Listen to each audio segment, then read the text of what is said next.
ele vai dizer que a ação dos fluidos a ação dos espíritos sobre os fluidos espirituais tem consequência de uma importância direta e capital para os encarnados, desde o instante que esses fluidos são o veículo do pensamento, que o pensamento pode modificar-lhes as propriedades.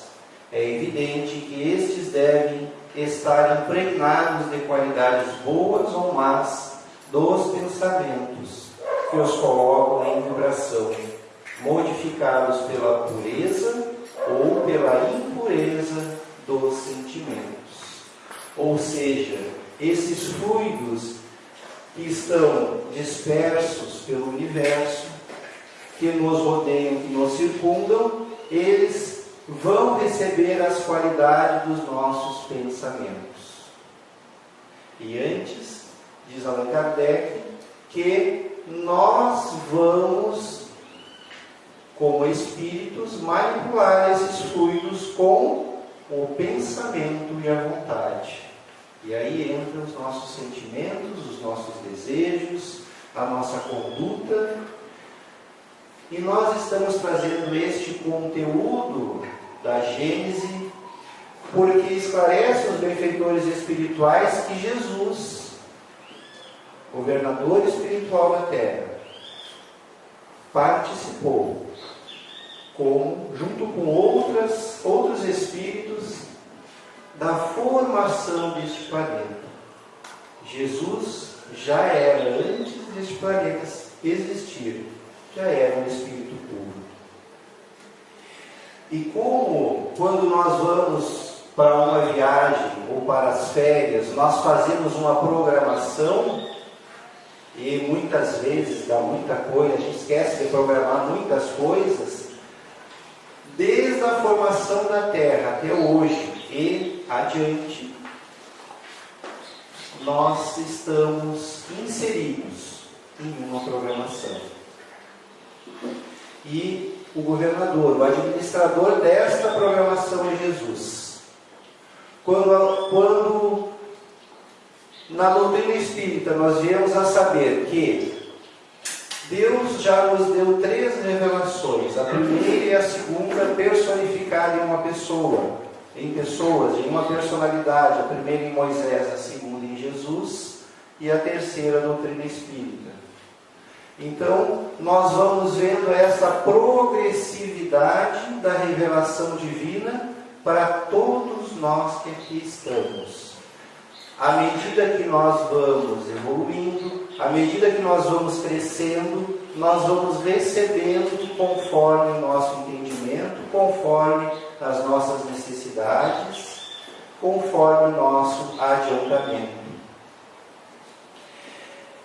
E quando Jesus vem a se encarnar entre nós, o qual fazia parte desta programação, narra Humberto de Campos, no livro Boa Nova, que a Terra meio que se acalmou.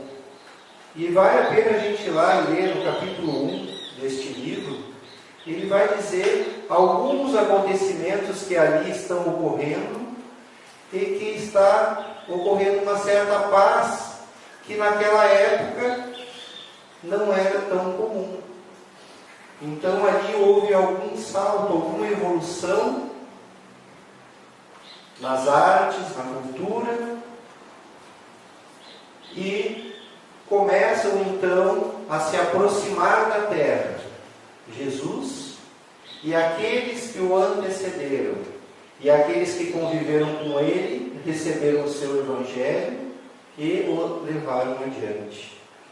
Então iam emergindo nesses fluidos do planeta aqueles que preparariam a vinda do Senhor, diz Humberto de Campos, e os que se transformariam em seguidores humildes e imortais dos seus passos divinos. E a sua lição de verdade e de luz ia espalhar-se pelo mundo inteiro.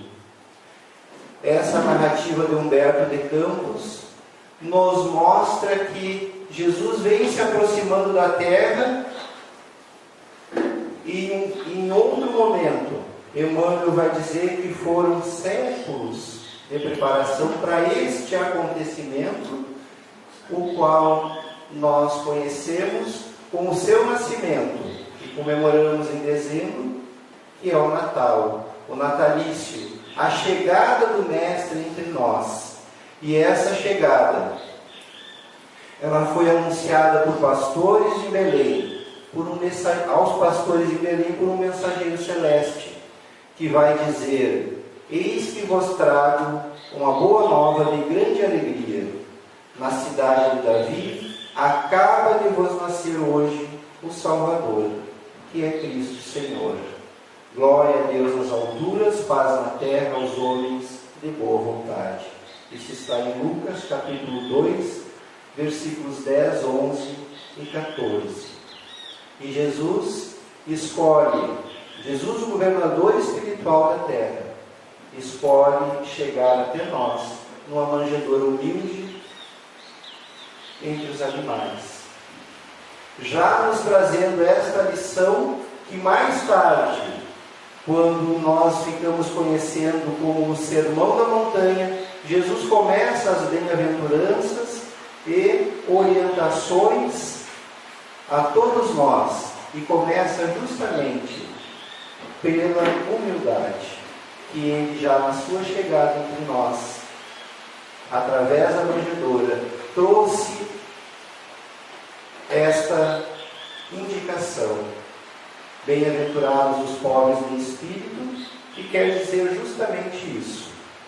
Nós ainda somos pobres em espírito, ainda numa caminhada evolutiva, em questões espirituais, nós ainda somos muito carentes. E felizes aqueles que sabem disso, porque estes são os bem-aventurados que buscam melhorar-se, que buscam progredir. Mas aí existe também nessa colocação, nessa passagem, que estava chegando entre nós a boa nova. Estava chegando com Jesus, o Salvador, que muitas pessoas, muitos de nós, às vezes, a gente acredita que Jesus vai fazer algo por nós, né? No sentido de resolver aquilo que nos cabe resolver. Ele vem trazer, então, o Evangelho. E o Evangelho, ele é um tratado de uma verdade universal. Ele não faz só parte dos nossos ensinamentos na Terra, mas para nós na Terra é necessário que a gente aprenda a segui-lo. Então Jesus, como esta luz do mundo, nasce entre nós uma manjedoura e diz ali: vos trago uma boa nova que acaba de vos nascer. E aí a gente chama atenção a esse vos nascer. O que seria Jesus nascendo numa manjedoura? O que seria Jesus encarnando entre nós num corpo físico como nós? E aí nós vamos lembrar que o Evangelho do Cristo, ele é realmente uma obra redentora. É uma obra que renova os nossos corações e os nossos sentimentos. Mas esta obra, este Evangelho, ele vai fazer efeito quando nós procurarmos colocá-lo em prática no nosso dia a dia. Nós procurarmos entender a mensagem do Cristo, que trouxe este Evangelho, para que nós pudéssemos, cada um, buscar essa melhoria íntima no nosso dia a dia. E isso nós fazemos a todo momento. Isso nós somos convidados a fazer uma autoavaliação com autoconhecimento. Essa obra, ela é acima de tudo de educação. É aquela educação que nós ainda estamos caminhando para compreender. Porque para a gente fazer um vestibular, a gente estuda, a gente tem disciplinas, a gente tem matérias. e a gente vai estudando, e a gente vai para uma universidade, e a gente passa a nossa vida com esta educação muito intelectualizada, necessária, é verdade, porque esta é a base para uma educação moral. Esta é uma base para que a gente compreenda a diferença entre o bem e o mal, a diferença daquilo que nós podemos e devemos fazer e daquilo que nós podemos e devemos evitar, que vai nos trazer consequências que nós vamos ter que viver através do sofrimento. Então, esta educação a qual o Evangelho nos convida é a mesma educação que Kardec coloca lá no Livro dos Espíritos, questão 685, se não nos falha a memória, quando ele vai falar da educação capaz de formar caracteres, formar características, aquela que forma virtudes. Não é a educação pelos livros, coloca Kardec no comentário dessa questão, é a educação moral capaz de formar características que são próprias do Espírito.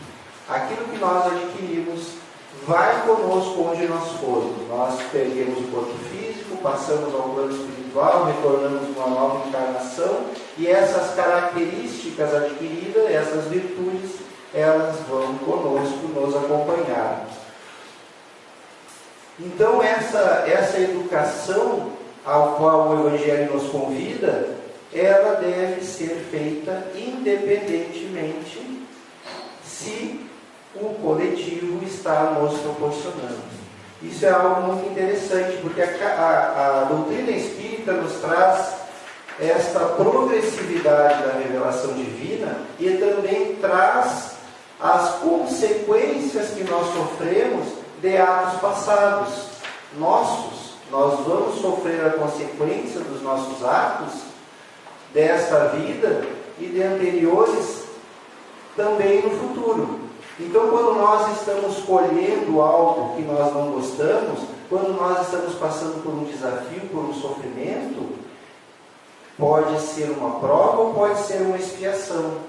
Se é uma expiação do passado que nós não lembramos, é porque Deus já nos achou dignos e fortes de enfrentarmos mais uma vez esse desafio que vai fazer com que nós nos engrandecemos.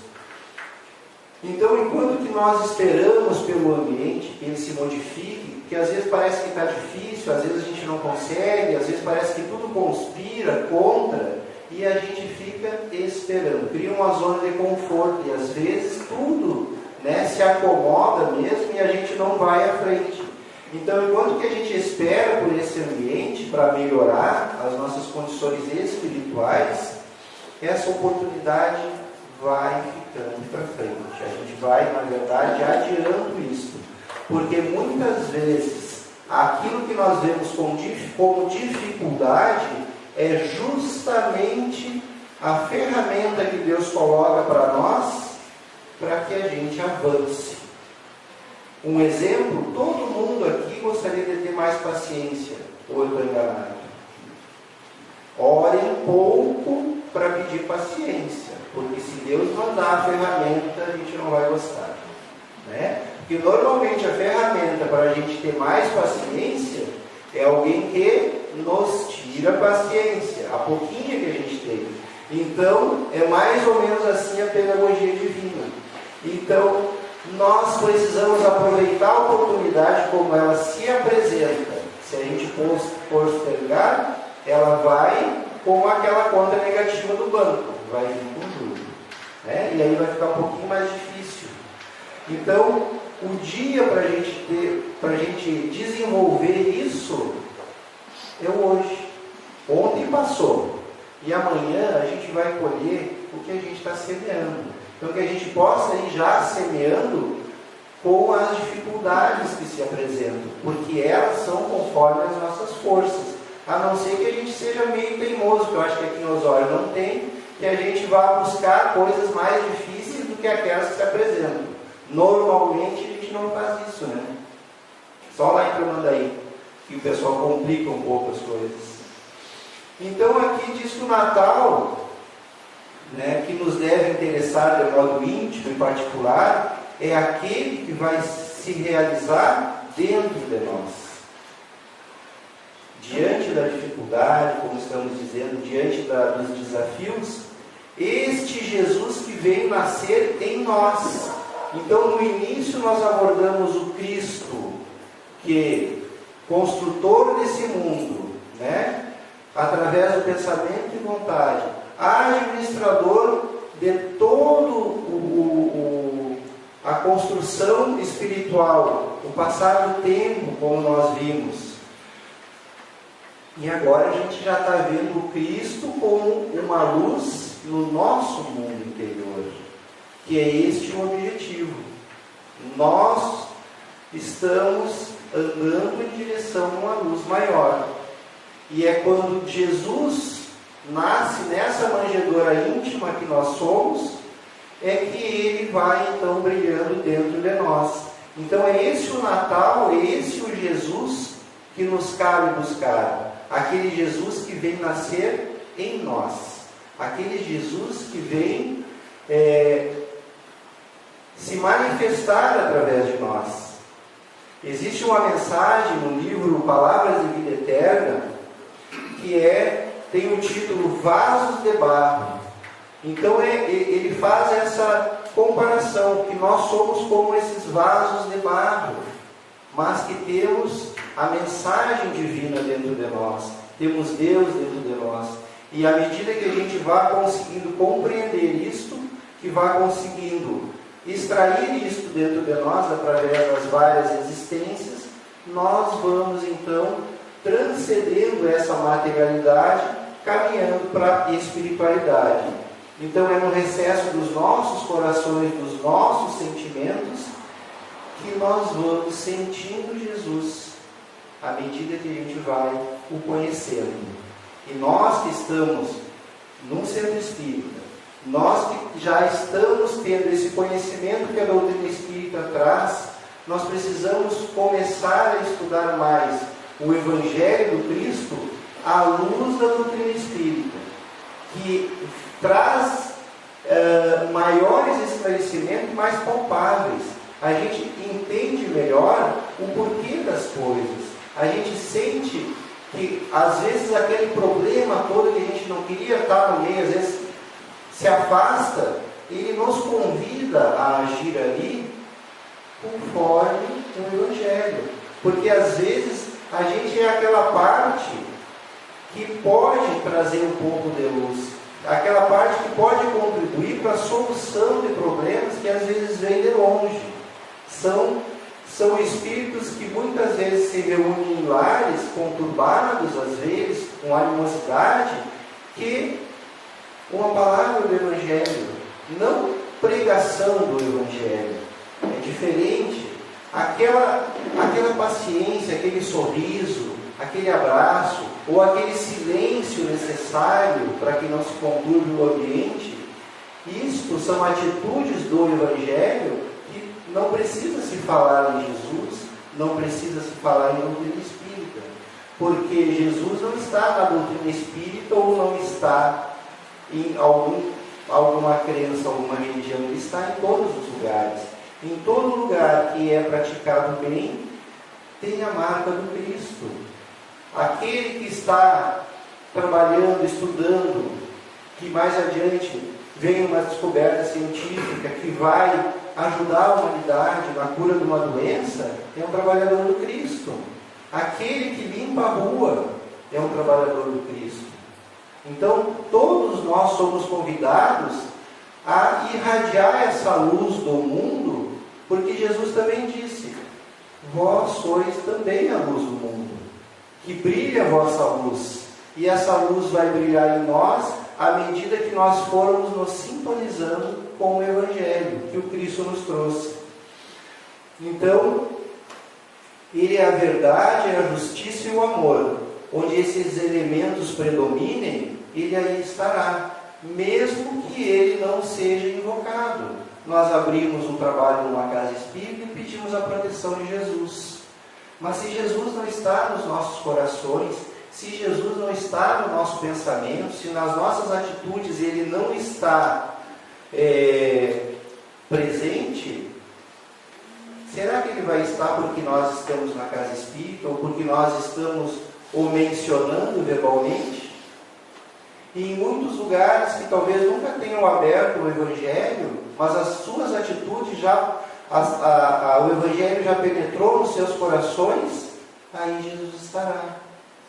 Então esse é um entendimento que nós precisamos ir assimilando, e é necessário para isso estudo. É preciso que a gente leia, é preciso que a gente se informe, é preciso que a gente medite. Nessas ocasiões nós abrimos um campo mental para que os benfeitores espirituais nos ajudem, nos inspirem, às vezes até a solucionar desafios que parecem intransponíveis na nossa vida. Aí nós vamos nos aquietando intimamente, nós vamos ficando mais tolerantes, nós vamos ficando mais brandos. E essas lembranças de virtudes que colocamos são as bem-aventuranças. Os brandos, os pacíficos, os humildes, os puros de coração. O Evangelho vem trazer uma farmácia para a gente, e a gente passa nas farmácias, mas aquela farmácia divina, o Evangelho, a gente pouco utiliza ainda. E Jesus, nos seus ensinamentos, ele jamais constrangeu alguém a alguma coisa. Ele usava muito da persuasão. Ele fazia questionamentos, ele perguntava, ele conversava, ele ensinava com brandura. Ele semeou, e embora ele tenha semeado o Evangelho enquanto esteve aqui, ele prometeu um outro Consolador, que viria para dizer o que ele não disse, para relembrar o que ele tinha dito. Então ele já sabia que a gente ia esquecer, E envia a doutrina espírita. Agora é interessante que no livro Brasil, Coração do Mundo, Pátria do Evangelho, ali ele narra que lá pelo século XIV, Jesus vem fazer com seus emissários uma visita à Terra. Porque quando ele retorna ao plano espiritual, fica aquele planejamento e ficam os seus propósitos, trabalhando espiritualmente pelo nosso globo. E quando ele se aproxima, narra a espiritualidade, das suas esferas vem uma caravana de luz, que vai dissipando as trevas às quais nós ainda vivemos. E aquela luz se aproxima do planeta, e Jesus vem ver como estava a situação do Evangelho que ele havia deixado entre nós. Ele se entristece, porque depois do seu Evangelho, depois da sua vinda, da sua presença entre nós, da paz que reinou na terra, vai acontecer diversas perseguições em seu nome, diversas guerras, diversas matanças. E aí Jesus constata que apenas após séculos de sofrimentos nós poderíamos nos darmos conta da importância do Evangelho. Será que Jesus ficou bravo e deu um castigo? Será que ele disse, esse povo agora vai sofrer? Nada mais é que a constatação da lei de causa e efeito, de posse do Evangelho, de posse da verdade, do conhecimento das leis divinas.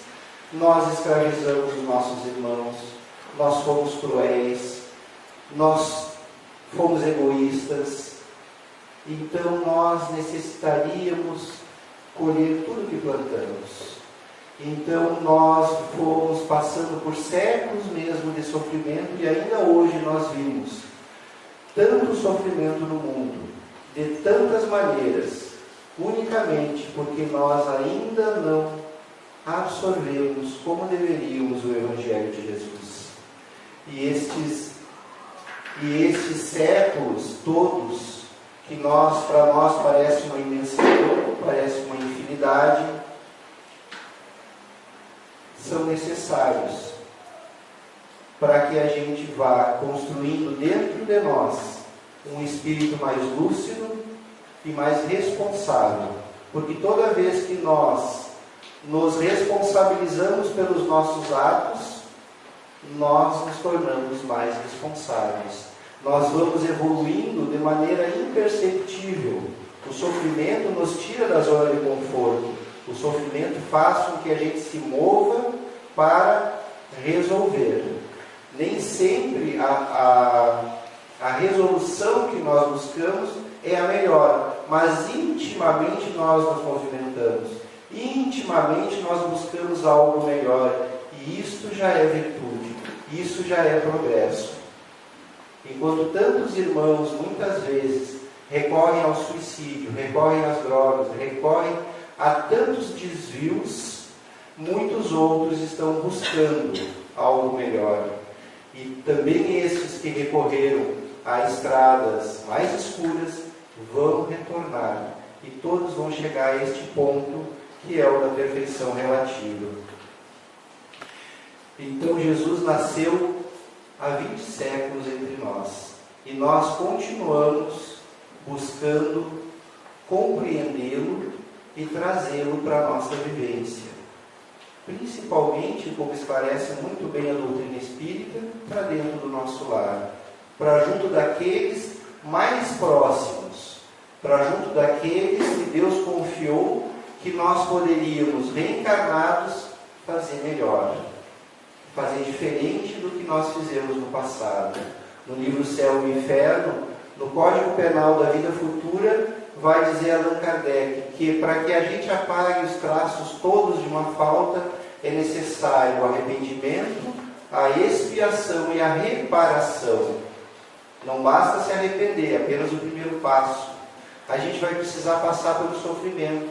Mas se a gente passa pelo sofrimento reclamando, querendo, fazendo de conta que não é com a gente, não basta passar. É forçoso que a gente modifique dentro de nós aquilo que provocou o sofrimento, aquilo que provocou a dor, muitas vezes no nosso próximo, em nós mesmos. Então esse sofrimento a qual Jesus se refere é bênção dos céus para que a gente se renove. E se renove para melhor. E essa renovação vem de um único ponto. E esse ponto é Jesus. Para nós, é esse mestre que nós já conhecemos há 20 séculos.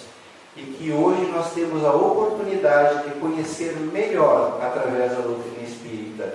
Ele sai da cruz, ele já não é mais aquele salvador que resolve todos os problemas da gente, e que a gente pode continuar criando problema que não tem problema. Ele passa a ser um companheiro que vive dentro de nós. Um irmão mais velho que nos mostrou o caminho, ao qual nós precisamos fazer esforços íntimos para seguir. Às vezes a gente acha que não pode seguir sozinho, que a gente tem que levar aquele companheiro, e aquele companheiro não abre os olhos, e aquele companheiro não ouve o que a gente está dizendo. E na verdade, nosso compromisso é conosco. Quando Jesus vem à Terra, Ele nos dá o exemplo do servir. Servir e passar. Ajudar, compreender e educar através do nosso exemplo. Porque às vezes a gente acha que educação é aquela imposição. Você faz isso porque é assim. E muitas vezes a gente nem consegue fazer. E às vezes que consegue, o que nos autoriza a exigir do outro aquilo que às vezes demorou tanto tempo para a gente conseguir. Então este Jesus que vive em todos nós, se vive em mim, vive em cada um de vocês. Vive em cada um daqueles que o Pai colocou neste mundo para evoluirmos juntos. E essa luz, em determinado momento, diz que vós sois a luz do mundo. Disse Ele para nós, né? Afirmando mais uma vez essa proposta educacional. Se Jesus é a luz e Ele nos convida a ser como Ele, se coloca como o caminho, como a verdade e a vida, Ele nos convida também que sejamos luz, onde nós estivermos. Porque, como nós vimos lá no início, de vontade, manipular as energias que estão ao seu alcance. E quais são as energias que estão ao nosso alcance, do nosso pensamento e da nossa vontade? Quando nós pensamos numa pessoa, às vezes aquela pessoa, porque tem muita sintonia conosco, lembra de nós. E se nós pensamos mal de uma pessoa? E se nós queremos que aquele irmão que entrou numa igreja atirando seja condenado? Né? A gente quer tudo de pior para ele agora. Que energia nós estamos emitindo para nós mesmos, para o nosso lar? Porque aquele irmão está lá em outro estado, mas nós estamos dentro do nosso lar junto com aqueles que amamos. E esta energia vai, mas também fica. Principalmente fica. Então Jesus nos convida a transformarmos o nosso mundo interior e aquele que é possível à nossa volta em luz, tanto quanto nos seja possível. Ele não nos pede o impossível.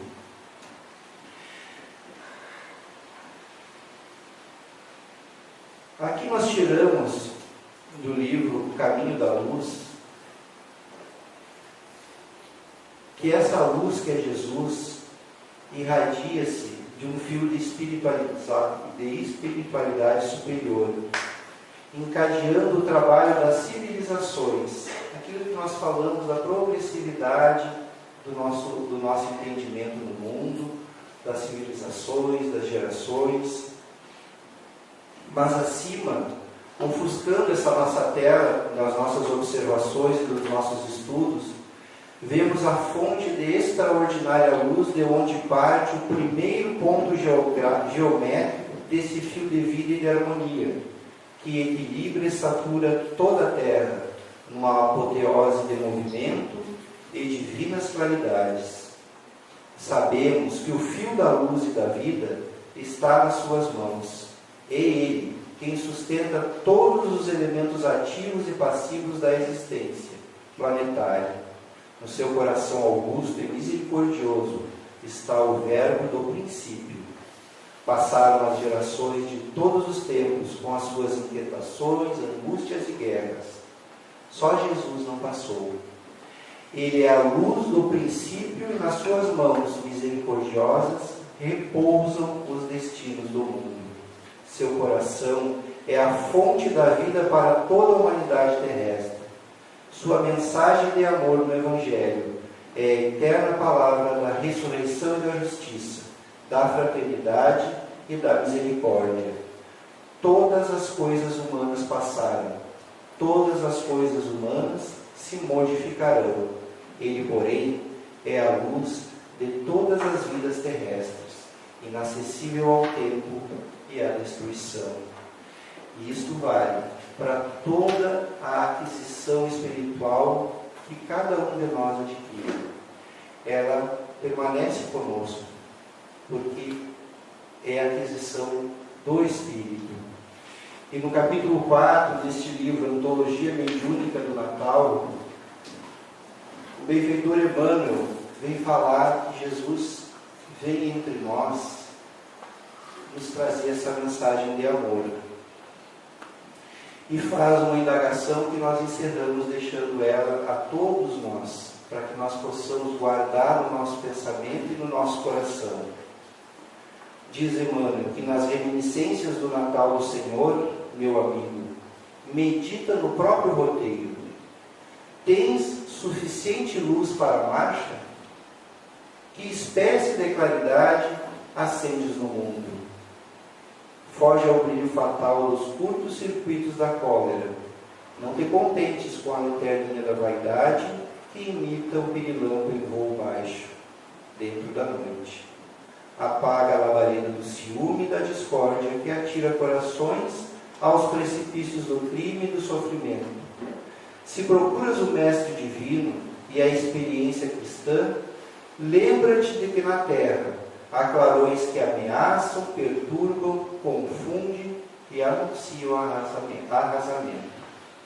Estarás realmente cooperando com Cristo na extinção das trevas, acendendo em ti mesmo aquela sublime luz para iluminar? fica essa questão para a nossa reflexão, porque no nosso dia a dia é constantemente a presença do Mestre a nos convidar para fazermos luz junto com Ele nos corações que nos cercam, nos lugares que nós passamos. Nós agradecemos a todos, agradecemos a Jesus e agradecemos esta casa pela oportunidade desse estudo. Que Deus nos abençoe a todos e que assim seja.